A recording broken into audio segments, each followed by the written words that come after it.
बोल रहा हूँ। हाँ हाँ, नमस्कार साहब। वो कल बात आगे में रह गई। हाँ, वो कल अपनी बात नहीं हो पाई। बोलिए सर। हाँ, तो मैंने कहा कि तो आपको मैं तो बॉम्बे में हूँ, कभी आपको बॉम्बे आना होता है तो अपन मिल सकते हैं। हाँ, देखिए, जब अपने को भगवान मिलाएगा उस समय अपन मिल लेंगे। जब आप भोपाल आएंगे तब मिल लेंगे, या मैं मुंबई आऊंगा तो मिल लूंगा। लेकिन क्या आपकी आवाज नहीं आ रही शायद। आवाज नहीं आ रही है? हाँ, अभी आई अभी आई अभी आई हाँ, अभी आई ठीक। तो मेरा ये कहना है कि क्या हम अपने लोगों को जोड़कर अपने बच्चों को महापरिवर्तित भारत दे सकते हैं? क्या आप अपने बच्चों को अच्छा भारत देना चाहेंगे जिसमें गुलामों के नियम कानून को में आमूलचूल परिवर्तन हो जाएगा? बिल्कुल बिल्कुल, कौन नहीं जाएगा। क्या आप तो यूनिवर्सल ट्रुथ है साहब। बिल्कुल ठीक कह रहे हैं आप, मैं आपकी बात से पूर्णतः सहमत हूं। देखिए, आज की व्यवस्था वही है, प्रशासनिक व्यवस्था, जो अंग्रेजों ने भारतीय गुलामों पर शासन करने के लिए, उनको अपमानित करने के लिए, उनको उत्पीड़ित करने के लिए बनाई थी। वही व्यवस्था दुर्भाग्यपूर्वक हमारे नेताओं ने आज भी हमारे ऊपर थोप के रखी है। नहीं, वो साहब उस वक्त जो शासक था उसने नियम अपने हित में बनाए। अब आज जो शासक है उसको लगता है कि वो नियम तो उसके भी हित में है, बस तो वही प्रॉब्लम है।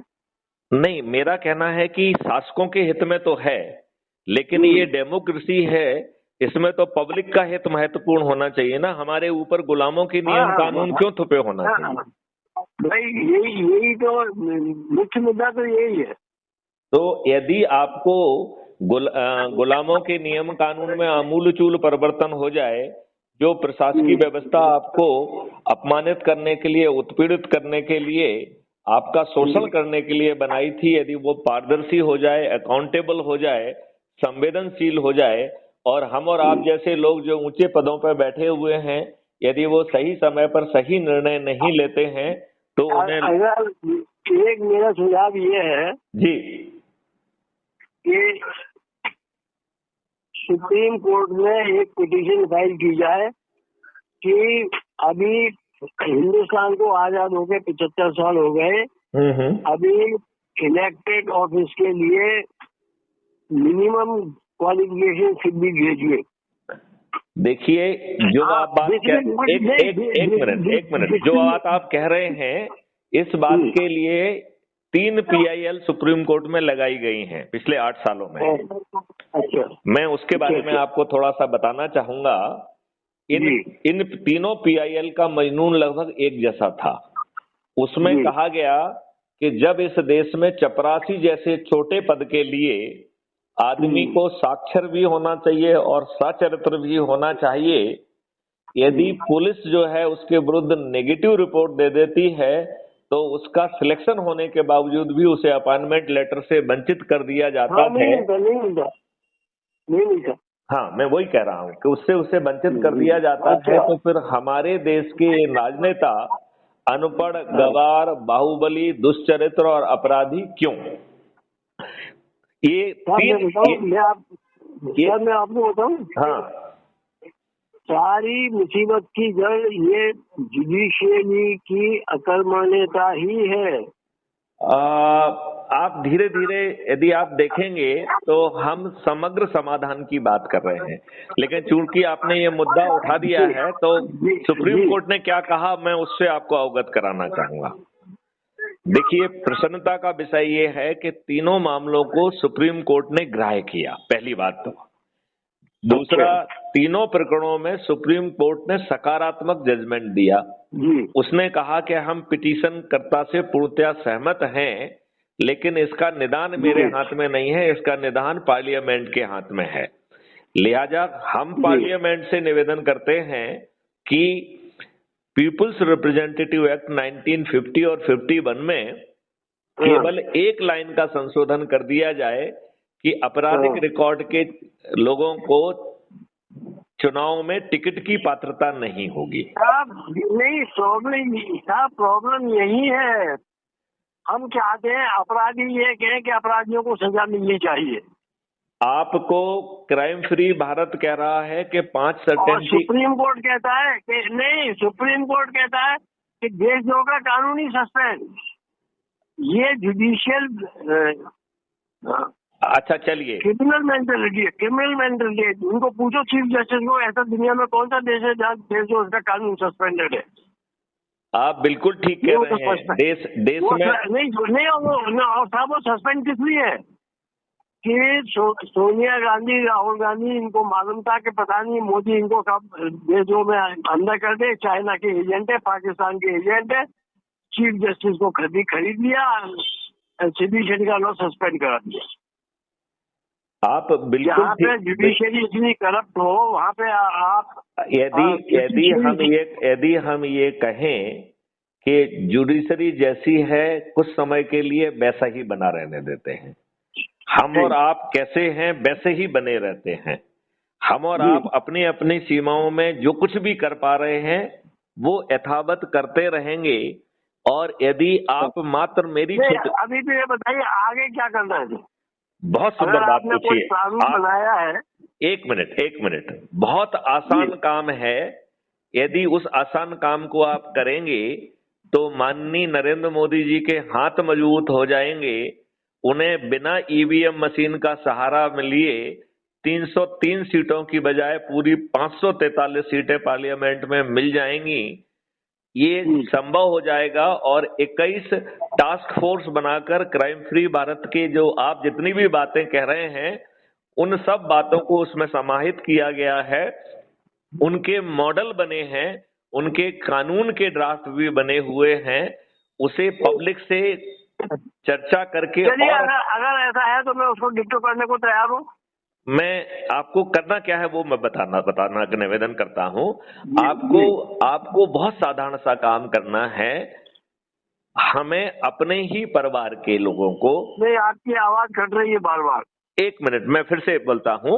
मैं ये कह रहा हूँ कि हमें अपने ही परिवार के लोगों को, हमें अपने ही रिश्तेदारों को, हमें अपने मित्रों को, हमें अपने पड़ोसियों को, हमें अपने आसपास के युवा साथियों को, हमें अपने आसपास के बुजुर्गों को, जैसे आप रिटायर्ड चीफ इंजीनियर हैं तो आप यदि सुबह घूमने जाते हैं तो जो लोग घूमने जा रहे हैं उनको अपन सम्मिलित कर सकते हैं।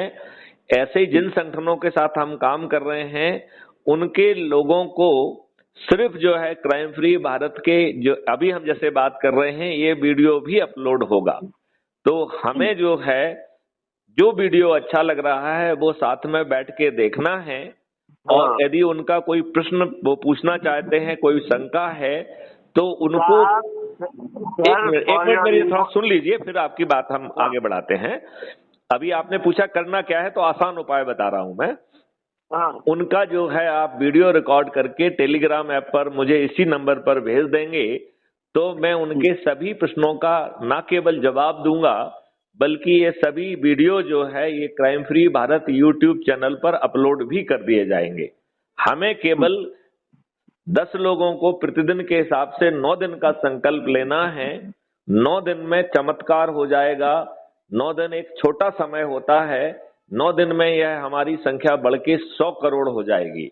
और ये 100 करोड़ लोग जब छत पे चढ़कर थाली बजाकर दीपक जलाकर माननीय नरेंद्र मोदी जी से प्रार्थना करेंगे कि आप ये मॉडल बने हुए हैं, टेक्नोलॉजी बनी हुई है, आप इसके लिए 21 टास्क फोर्स बना दीजिए और यदि आप ऐसा करेंगे तो हम आपको 303 की जगह पूरी 543 सीटें दे देंगे।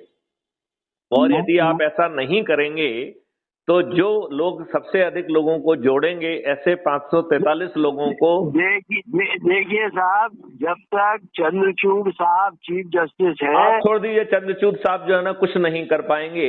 जब 100 करोड़ लोग कुछ नहीं करेंगे, मोदी जी कुछ नहीं करेंगे। मोदी जी करने के लिए विवश होंगे क्योंकि आप जो है 10-10 करके लोगों को जोड़ेंगे शपथ के साथ तो 9वें दिन आप 100 करोड़ लोग होंगे। माननीय नरेंद्र मोदी जी, एक minute, let us hope so. उसमें ऐसा मैं उनको फॉरवर्ड करता हूँ। नहीं, इसको फॉरवर्ड तो आप करिए ही करिए। मेरा ये कहना है कि जो जहां जैसे आप रिटायर्ड हो गए हैं, आपका रिटायर्ड लोगों का जरूर कोई ना कोई ग्रुप बना होगा, वहां पर आप संगोष्ठी करिए। हम वहाँ पर वीडियो कॉन्फ्रेंस के आप मैं फॉरवर्ड करता हूँ उनको, बिल्कुल फॉरवर्ड करता हूँ। हाँ, आप जरूर करिए। मैं तो उसको फॉरवर्ड से थोड़ा सा और आगे ले जा रहा हूँ कि जो लोग हमारे साथ, जो जिनको आप ये फॉरवर्ड करेंगे, जो बातचीत कर रहे हैं। हाँ हेलो। हाँ हाँ हाँ, फिर आई आवाज, अभी आई। हाँ, वो बीच बीच में कुछ गड़बड़ हो रहा है। तो मेरा कहना इसमें ये है कि जिनको अपन फॉरवर्ड करें, यदि उनके कोई प्रश्न है तो वो वीडियो रिकॉर्ड करके आप हमें भेजिए, हम उनका जवाब भी देंगे, और वो भी उनको वीडियो में हम जवाब देंगे और उसे crime free Bharat YouTube channel पर अपलोड कर देंगे। ठीक है ना? ठीक है। और यदि हम शपथकृत करके मात्र 9 दिन तक ये काम करेंगे तो हम 100 करोड़ होंगे। जब 100 करोड़ लोग छत पर चढ़कर ये माननीय नरेंद्र मोदी जी से प्रार्थना करेंगे तो वो हमारी प्रार्थना सुनने के लिए विवश होंगे, और यदि वो विवश होकर भी हमारी बात मान लेते हैं तो उन्हें हम 543 सीटें देंगे। और यदि वो हमारी बात नहीं मानते हैं तो जिन लोगों ने सबसे अधिक लोगों को जोड़ा होगा, ऐसे 543 लोगों को हम मेंबर ऑफ पार्लियामेंट का टिकट देंगे और अपनी छत पर चढ़कर अपने ही चंद्रगुप्तों को विजयी बनाकर स्वयं पार्लियामेंट में जाकर ये व्यवस्था बदल देंगे। यदि माननीय नरेंद्र मोदी नहीं बदल रहे हैं तो मैथिली शरण गुप्त बदलेंगे। चलिए ठीक है, वेरी गुड, वेरी गुड। तो आपको जो है केवल अपने से जुड़े लोगों, जहां आप घूमने जा रहे हैं या आप कोई कथा वाथा करा रहे हैं तो लोगों को इनवाइट कर लीजिए, वहीं पे शपथ ले लीजिए।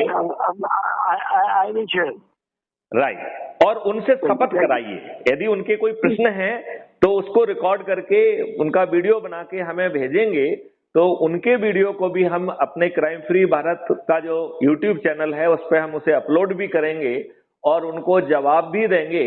मात्र 9 दिन में चमत्कार हो जाएगा और माननीय नरेंद्र मोदी जी के हाथ में, यदि माननीय नरेंद्र मोदी ऐसा नहीं करते हैं तो ये काम आपके लिए मैथिली शरण गुप्त करेंगे। आपके हाथों में तो फायदा ही फायदा है ना। ठीक है, ठीक है, ठीक है। लेकिन पहला मौका हम माननीय नरेंद्र मोदी जी को देना चाहेंगे। बिल्कुल बिल्कुल ठीक है। तो चलिए, नमस्कार, नमस्कार। जय हिंद, जय भारत, वंदे मातरम, जय गुरुदेव।